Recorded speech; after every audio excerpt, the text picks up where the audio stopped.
Hey everybody, welcome to Takeoff with John Clark, and we've got the master of the podcast now, Jason Kelce, worldwide podcast with the Kelces, of course, New Heights podcast. Thank you. And we're here at the Ron Jaworski Celebrity Golf Invitational. He is dressed much more like a golfer than I am. Good go. Flamingos is a good look. Thank you, man. Got to stand out because my golf game's horrible. Hey, we all got to do whatever we can, right? Yeah, but it's great you're out here, and then you're going to have your celebrity bartending event in Sea Isle City on Wednesday. We're going to get into that in a second. I first want to ask you, you got through the offseason workouts, and Jalen Hurts was asked what he thought about the Eagles offseason, and the only thing he said is, Jason Kelce's back. That stood out. So how much of you coming back for another year had to do with Jalen Hurts as your quarterback? Of course. I think I still wanted to play. That's the biggest reason, but I think a big reason why I still want to play is I had so much fun last year. Jalen's an enormous part of that. With how good that guy is, this league is a quarterback-driven league, and not only is he a great player, but he's a great teammate, he's a great leader, and we had a lot of fun last year. So I think that definitely played a factor into wanting to play football. Give me an idea after you guys lost the Super Bowl. He talked about getting right back in the gym. I mean, his work ethic, how impressed are you even after making it to a Super Bowl, runner-up MVP, the level he's still trying to get to? I think, one of the things that I really respect about Jalen is just his work ethic and overall desire to keep getting better.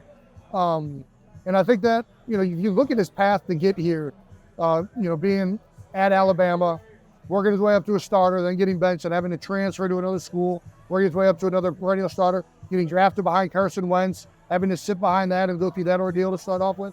This guy knows things change very quickly, and, he has been down. And I think that when you've gone through that adversity, you understand what it takes to maintain a level, what you have to do to continually to improve your game and to fight to survive in this league. And so I think that all of that adversity he faced before he got to Philadelphia and to begin with in Philadelphia has really shaped him into the person he is today. And it's no surprise to me the amount of work he's putting in to get back there. And Nick Sirianni said he's already seeing steps with the decision-making and the accuracy. Are you seeing even more steps from him? I'll be honest, I do not notice too much of the decision-making and accuracy on throwing the ball. That's not my realm. But, I thought Jalen last year made a lot of steps in that regard. I mean, I've talked to multiple coaches around the league and how impressed they were with how Jalen got the ball out on time, the decision-making he had last year. And I assume another year of familiarity with the offense, another year of familiarity with the terminology, and continuing to get better, that should only go in the same direction. How about this event you're having once again? Third annual, right? Celebrity bartending event? Third one, yeah. At the OD, that's what I called it when I was growing up. Man, that's what we all call it. My brother came to it for the first time last year, and he said, man, that was probably the most fun charity event I've ever been to. It's a great crowd. Everybody knows when you're at the shore. People are just looking to have a good time in general. So it's the perfect place. First of all, the OD and Sea Isle in general, with Mike Seafood and a lot of the establishments in Sea Isle, have been very much giving towards the autism cause since before we ever got there. And the Ocean Drive was very interested in partnering and doing an event. They've donated every year. They've been kind enough to lend their faculty, their facilities, their personality to it. Yeah. And it's really been a match made in heaven in that regard. It's a lot of fun, a lot of beers, a lot of sun, hopefully, and it'll be a good time. Everybody lets loose down the shore. Hey, man, that's the time, man. You work all year round in the city of Philadelphia, put in the work, and then when it starts to get nice out and you're down there, I think everybody's excited to be with each other in a much different mindset. Yeah, and it's a wild event. Why do you think the Eagles Autism Foundation has become so successful, and why did you want to get so involved and keep helping to raise money every year with this event? Well, anything to be successful takes a time commitment from people, right? And I think, Jeffrey Lurie, he has made it clear that this is a cause that's really important to him. So he invests time, money, and effort into allocating resources, but then also hiring good people. And I think Ryan Hammond, the woman that runs EAF and EAC, is a rock star. The way this whole event happened at the OD, we were sitting on the beach with her. She mentioned it. 3 days later, we have a full-fledged event, right? She's a workhorse. She has great connections in the city. She's partnered with a lot of wonderful residents in the community that are very philanthropic. And she does a great job of allocating the money, and that gets people excited to be involved with something that is very successful.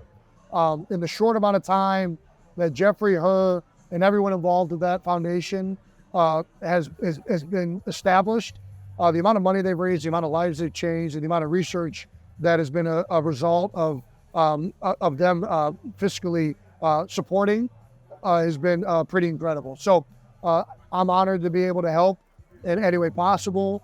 You always want to help people doing good, and this one is a really something that I feel very passionate about. The people that work there, and also what they've been able to accomplish already in a short period of time. Now, it's a wild scene when you see the videos, and it's going to be on our NBC 10 streaming 4 to 5 p.m. It's going to be fun. It's an all-day event. So when you're done the entire day, how exhausted are you? Well, I mean, you sleep it off? What do you do? Well, typically you're really exhausted. In the last couple of years, after the event's over, we've gone into the poorhouse, which is right next door. We kind of celebrate with all the workers that gave their time.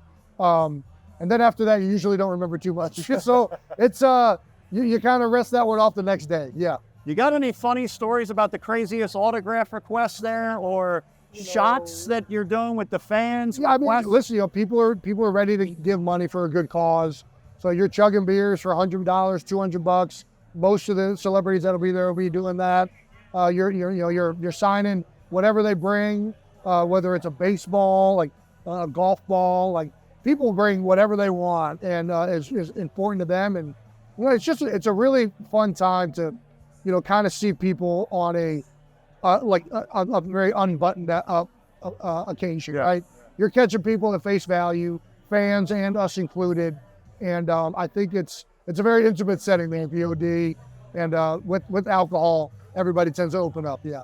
Kind of like an Eagles tailgate. That's right, that's right. So we're responsible, but we have fun. Darn right. And by the way, Uber is available in Seattle City. Yes. So is the Jitney. Yeah, the Jitney. Oh man, a lot of crazy stuff happens on the Jitney late at night, especially. No doubt. So it's an interesting dynamic with you and your brother doing the podcast together. He joined you down there at the Ocean Drive last year.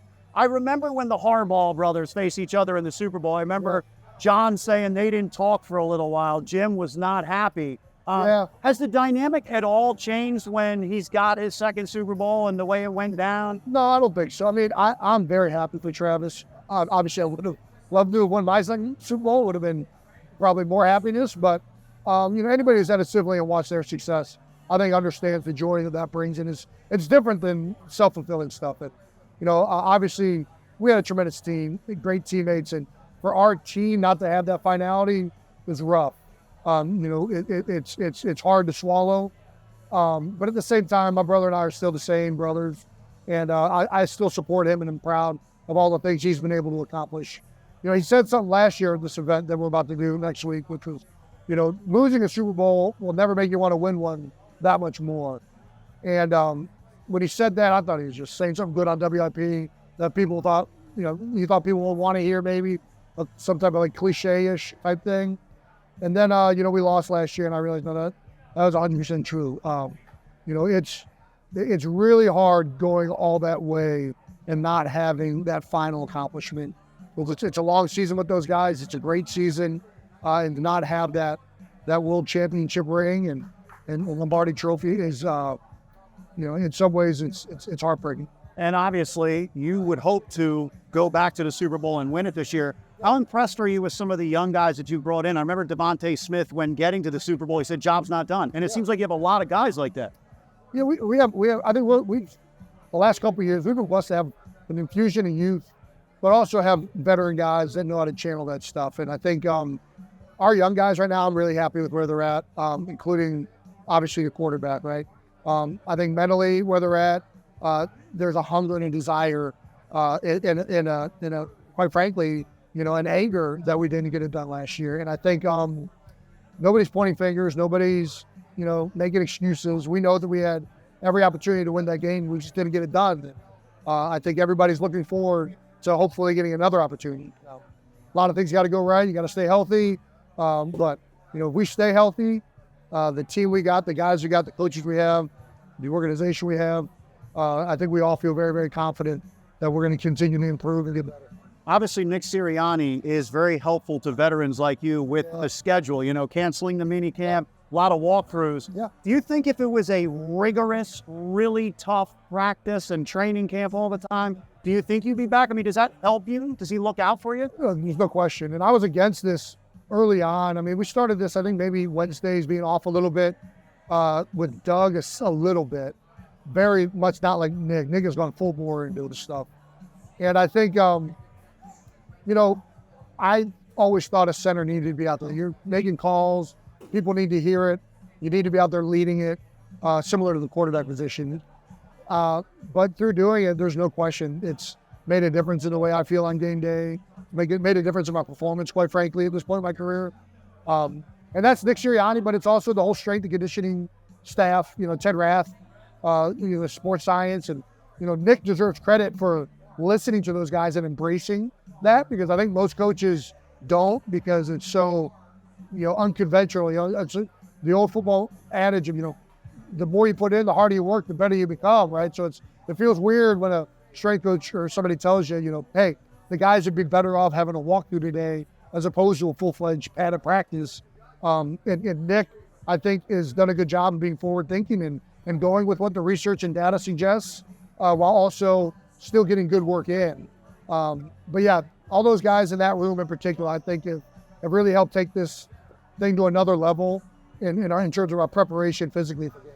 Do you go into this year envisioning that this will be your last year or could be your last year? Well, it certainly could be. You never know. I've thought the last 2 or 3 years were going to be my last years probably. So I'm just taking it one at a time. I'm really still having fun. And the thing that brought me back this year, the same thing that all the guys say is, keep playing until you don't want to do it anymore. I firmly still want to do it right now. So we'll see where I'm at the end of it. And I'm told a lot of guys say the cafeteria is the best in the NFL. No question. And it brings people together. Food brings people together, builds chemistry. Is that true? Yeah, absolutely. One of the downfalls of the COVID year was, the cafeteria was shut down and everybody had to kind of eat spaced out. I really think team building, camaraderie, relationships, some of the most important times you have are in the locker room, in the cafeteria, when you're not doing football for a second. And I love the cafeteria. One, we have great cooks and people in there that make the food incredible, but also two, just sitting down and breaking bread with, a brother on the team, a coach, somebody in the front office, learning something that you never, thought you'd know. I think that's the stuff that everybody says they miss. So certainly I love going to that place, and I'm going to miss that when that's all said and done. Food and drinks bring people together, and bringing people together this Wednesday. That's right. Of course, at the Ocean Drive, Jason Kelce, celebrity bartending, invitational, we'll call it, beach bash. Hey, man, yeah, all of it, yeah. Shorebirds are going to be out. There's going to be a bunch of Eagles there, former Eagles. It's going to be a great time. Awesome. And you can watch it on NBC Philadelphia, our streaming services, along with NBC Sports Philadelphia, 4 to 5 p.m. on Wednesday. Donate to the Eagles Autism Foundation, raising a ton of money. And we appreciate your time, Jason Kelce. Look forward to this event again. Yeah, thank you, Doug. Yeah, thank you. Thank you.